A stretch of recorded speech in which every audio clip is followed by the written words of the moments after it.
Well, violence has returned to the streets of Iraq. Over the past few days, we've seen a wave of protests everywhere from Baghdad to Nasiriyah down in the south. But to understand what's driving this, to understand what's different about these current protests, we need to go back to one man. This is Lieutenant General Abdul Wahab Saadi, a senior officer in the country's elite counter-terrorism forces. Now, over the past 5 to 6 years, Saadi has become a national hero in Iraq. He's led the fight against ISIS in hotspots all over the country. Let's have a look at this map. We've got Tikrit, Beiji, Hawija, even Mosul. Wherever the militants were, so too was Saadi leading the fight against them. Think of Charles de Gaulle, think of Eisenhower. Saadi is Iraq's modern-day equivalent. Well, on Friday, he was dramatically sacked from his position within the counter-terrorism forces by the Prime Minister, and no reason was given. Iraq is not happy about that, and they've taken to social media to vent their rage. Let's have a look at what they're saying.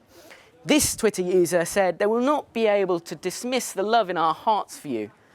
And we see this hashtag, Kulna Abdul Wahab Saadi. We are all Abdul Wahab Saadi. Now, when this hashtag was launched in the late hours of Friday, within hours, it got tens of thousands of retweets. Analysts are saying this is the biggest social media campaign Iraq has ever seen. Let's have a look at a different tweet. This person tweets, "To the President of the Republic, all the Iraqi people, women, men, retirees, widows, young and old, we're all calling for the return of the man who liberated Iraq from terrorism."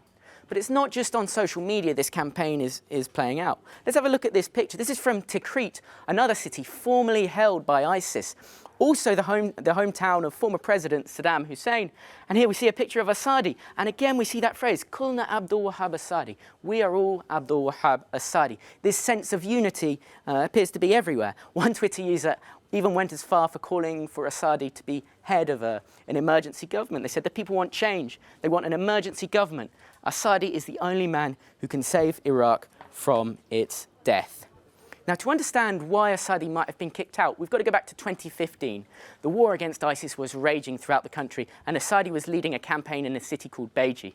And he said this, "If I had accepted help from non-Iraqis, the history books will say the victory was not ours." Now, by non-Iraqis, he here is referring to Iranians, Iranian-backed militias, which played a huge role in the fight against ISIS across the country, not just in Iraq, but also in Syria. He said to those militias, "No, this is an Iraqi operation in Iraq. You're not going to be involved." And ever since, he's been very unpopular with the pro-Iranian elements within Baghdad. In fact, he was trained in the US, and he's very much seen as the US's man within the Iraqi military. Now, for the time being, it doesn't look like Saadi is going to be instated, but activists are clear. This hashtag is going nowhere.